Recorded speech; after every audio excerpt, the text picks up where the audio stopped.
Hey, what's up guys, Petzergling here, joined by Daz, and Ranch DA is a huge fucking nerd. I just fucking hate that guy. But anyway, we have fucking the third set, and I am, you know what, I'm just so mad. Like, I just want to beat somebody up. Like, I just saw Ranch DA's name. I just want to beat him up. Like, why is Flash out, man? Flash makes me, whatever. We're done. Actually, we're not done. I can legitimately talk about Flash for another 20 seconds because the winner of this series is moving on to play Lita, and whoever wins this, you know, I really want Hwasin to win. Hwasin's one of my favorite players, but whoever wins this better go on to beat Lita because he does not deserve to go out of the MSL any longer. But that is just a little bit of bias going out, you know. But still, though, I'm just going to be fair. I'm going to be fair for the only 30 seconds I've ever been in commentary. Strategy is strategy. When a macro player like Flash does his no-scout macro builds, I mean, you get punished for that. And, you know, it was a legit win by Lita. It just kind of sucks for us. But anyway, fucking moving on. Hwasin versus Luxury. I fucking love Hwasin. Hwasin's going to win 2 games in a row and move out of this. I fucking love Luxury. I'm pretty sure Luxury won the first game. And I'm pretty sure he's going to win the series. So, I don't know. I mean, this one's up in the air. To tell you the truth, I don't even remember who I predicted to win at the start. But, like, Luxury is just such a baller, and I just love the way he played in the second game. And I can't fucking believe his ZVT stats are 7 and 11 in the MSL. I mean, who the fuck would ever know? I think MSL is the league that he's had the most success in to date. Like, didn't he get to the MSL semifinals a couple of MSLs ago? That was like, how the hell his stats are so bad? Like, it seems like Flash. Really, you know, I'm not talking about Flash. It seems like Flash always gets gate out of the MSL. I don't know if you remember the Arena MSL, but Flash actually lost to Luxury going Guardian Rush. And Flash went for a timing attack on Luxury, and he was met by 11 sunken colonies. And then he was just like, and then just a bunch of Guardians attacked him. It's just the sink here, 2-1-0. But yeah, Byzantium 2, I really hope we don't see another Savior versus Sub Magic. But I think for the most part, you know, Hwasin is just a real strong player. I guess one thing I want to point out too, if you remember the very first game that Hwasin played, he went for a proxy barracks and he almost did sort of a one base, you know, 2004 build. And I'm not sure if he really decided like that's a better approach to Luxury or if that was some sort of strange impression he wanted to get off in the first game. But, you know, I just wanted to throw that out there. Let's see how he plays this game. I think he's going to play standard. I mean, Hwasin has so much success playing standard M&M TVZ.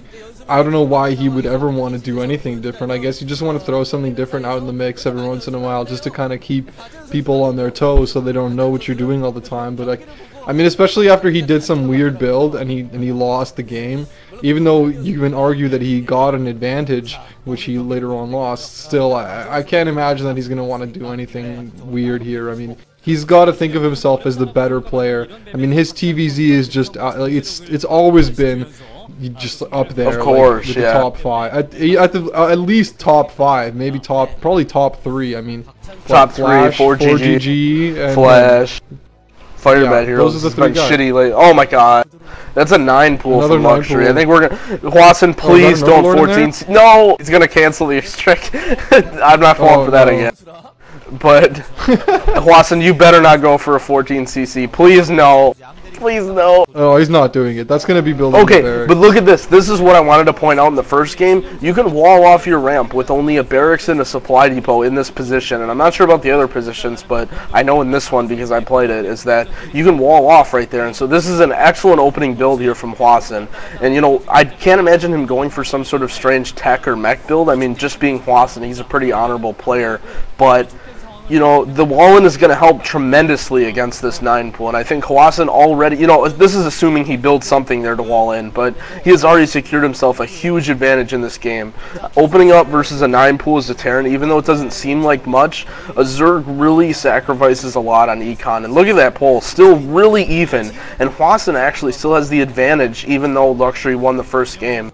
But, you know, it's good to see also that Luxury is putting his hatchery down, he's transitioning right into a standard game, and I think he was maybe just a little bit afraid of some sort of strange rush from Hwasin and a mech build, which, you know, even though from Hwasin it would surprise me on this map in this situation. Wow, a second barracks. What is he doing? He's doing the same thing he did in the first game, but he's not hiding it. Really interesting play, but well, he kind of is hiding it because he won't see it because of the block. That is true. So really interesting what Hwasin's going to do for this. What do you think? Do you think he's going to? I have no idea. I can't even make a prediction. This is so crazy. He can go any way he wants to with this. I mean, he's not going to 2-rack CC. I know that. That's just a horrible idea. I mean, why would you do that when you could 1-rack CC? So I mean, he's going to go for some kind of aggression off of 2 barracks. He's going to go for a push. I think the timing of his attack is going to depend on what he sees. I mean, he's getting that scouting information from Luxury, so he's going to time it based on what Luxury's doing. Okay, he knows that Luxury is getting a 3rd hatchery, so he's going to move out sooner rather than later. Or wait, is it the other way around? I don't know. I haven't seen a 2-base TVZ. And you have to imagine too, though, as a Terran player against the Zerg who opens up with a 9 pool. Yeah, he's moving out with a lot of Marines. And I'm not Luxury's sure going to know he 2 barracks if he sees this. Like, if he sees this right now, he's going to know he 2 barracks. They're cross positions, I mean, the though, so Zerglings he's not going to have that Overlord. And that was a good move drawing those Zerglings back. And he's actually not producing in this barrack. Well, maybe he is going to 2-rack CC. It looks like he is going to 2-rack CC. Why would he do that? And maybe because of the it's an extremely safe build. Like, that's pretty much, you can't lose with a wall in 2-rack CC. Like, this is pretty much the safest possible thing you can do in a TVZ ever. So I mean, even though we say, you know, things like Savior when he scouts early, or Flash when he doesn't scout, or whatever, like, there's absolutely nothing safer than a build like this. If he is he is building a CC. I mean, there's absolutely no way he can be cheesed by Luxury. Don't I sound whatsoever. Like an idiot? I mean, shit. Yeah, what a strong build, though. I mean, if Hwasin can really lead this into some good play, this would be a really nice move. And you have to remember, too, this build is going to be safe against 2 hatch, even though Luxury didn't, because he has so fast. He's going to have stim and range out, you know, easily. So, I mean, it's going to be up to Hwasin. I mean, Hwasin is really challenging Luxury here at this point. Hwasin is saying, look, I can sacrifice my econ just like you with that 9 pool. And, you know, I'm fine. I don't even need no advantage. I'm just playing safe. And I can beat you in a straight-up game, which is awesome to hear Hwasin saying that. I mean, wouldn't he be better off going a 1-rack CC and helping out a few Marines? Like, not the 16 CC, but wouldn't he be better off going a 1-rack CC and then maybe pumping out a few Marines and then putting the CC down at like 22 or something? Well, of course, that is better, and it would be safe, but I mean, Hwasin at this point has so many Marines. Like, when you do that, you do put yourself at the risk of some sort of all-in wing attack, or like some sort of crazy 2-hatch lurker. And Luxury got Zergling Spy. I don't know how I missed that, but Luxury snuck a few Zergling Spy, yeah. And Luxury probably actually really relieved with this Zergling because he was pretty much completely in the dark for Hwasin's strange strategy, and now it's revealed a little bit, but I mean, it looks like Hwasin's going to take this and transition this right into a safe game.